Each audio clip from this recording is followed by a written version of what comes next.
Welcome to The Explainer. Today we are jumping right into a story that, well, honestly, it goes way beyond your standard motivational talk. We're looking at an absolute masterclass in how to rewrite your own reality.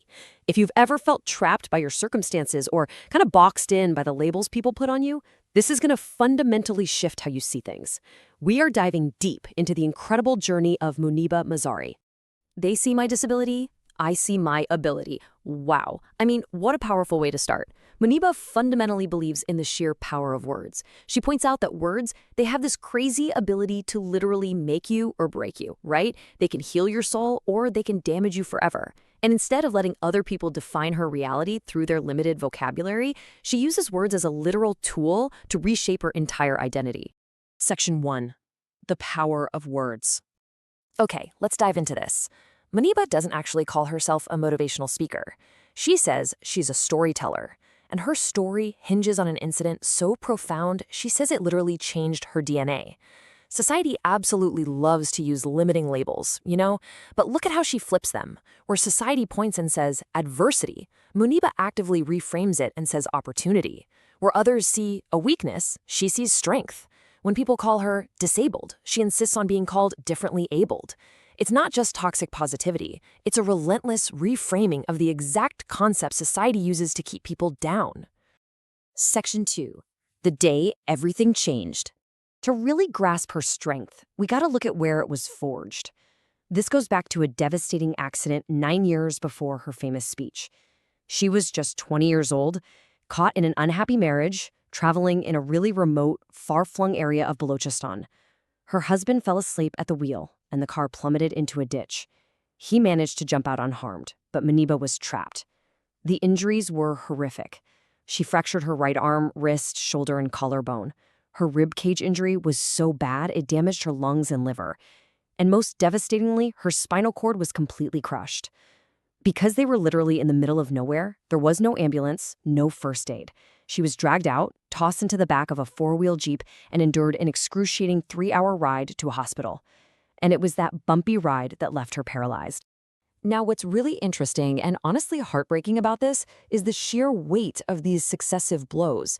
She's in a hospital, her body held together with titanium, and over 3 consecutive days, her doctor delivers 3 massive pronouncements. Day 1, because of her arm and wrist deformity, she'll never paint again. Day 2, severe spine injury means she will never walk again. And Day 3, the spinal fixation meant she would never be able to give birth. Think about being hit with that reality. One day after another, boom, boom, boom. It led her to ask the darkest questions you can possibly ask. Why am I alive? What is the point of living?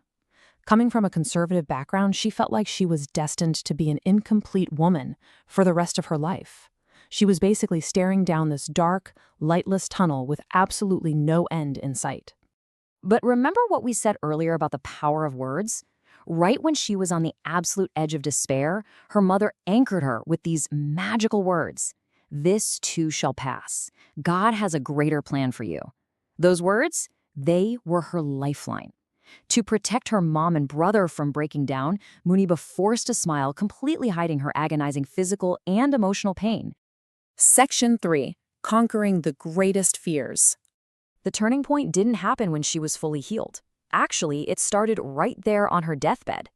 Sick of staring at stark white hospital walls and white scrubs, she asked her brother for some colors. Even with a deformed hand, she started painting. It wasn't a hobby, it was her ultimate therapy. She was painting her hidden grief right onto the canvas. But physically, 2. That is the grueling number of years she spent completely bedridden after leaving the hospital. Confined to one room, suffering from severe pressure ulcers, multiple infections, unable to even sit up. For 2 whole years, she just stared out of a single window, listening to birds, realizing how much we all take our mobility totally for granted.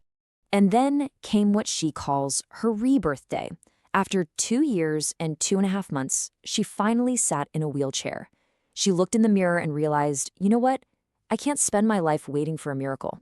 So she grabbed some lip color and put it on. Immediately the fear hit her. What are people gonna say? A person in a wheelchair shouldn't do this. She wiped it off and cried. But then she made this monumental choice. She put it back on. Not for society, but to feel perfect from within herself. She decided right then and there to live life for herself. Let's move along and see how this builds, because Muniba took a really methodical approach to her liberation. She actually listed her biggest fears and tackled them one by one. Step 1. The fear of divorce. Instead of clinging to a guy who didn't want her, she liberated herself by setting him free.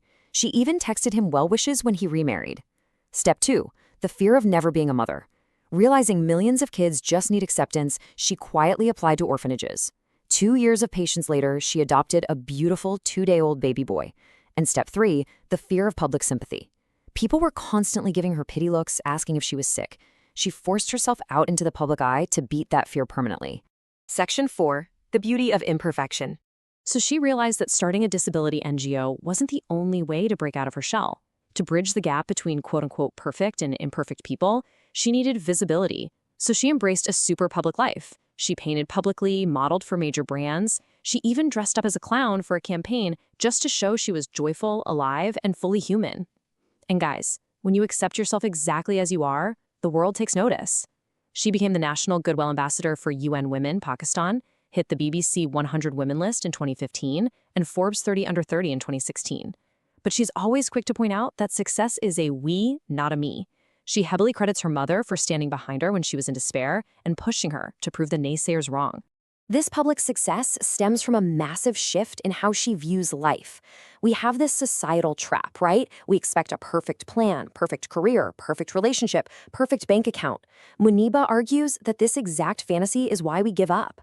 Life is actually a test. It's a trial. It is not supposed to be easy. If life gives you lemons, you make lemonade, but you don't blame life for being a trial. In a trial, failure is absolutely an option. You fall, you get up, you fall again. But giving up? No way. Giving up is never an option. Section 5. Finding purpose in pain. Muniba doesn't just tolerate her pain. She genuinely sees it as a beautiful blessing because it's the ultimate connector. It strips away all the superficial layers and leaves this raw, genuine connection with other human beings.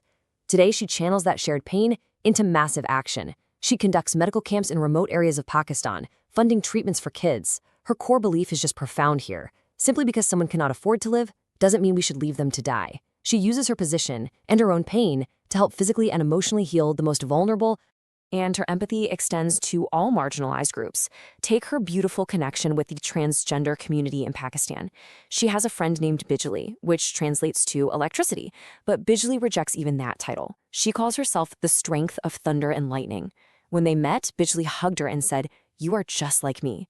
They bonded over their mutual rejection by a perfection-obsessed society. It just proves to Muniba that true, beautiful connection comes entirely from mutual imperfection and zero judgment. So, what do we take away from this? Muniba gives us some highly actionable advice.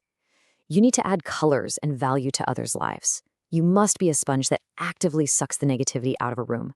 Make someone else smile just to keep yourself going.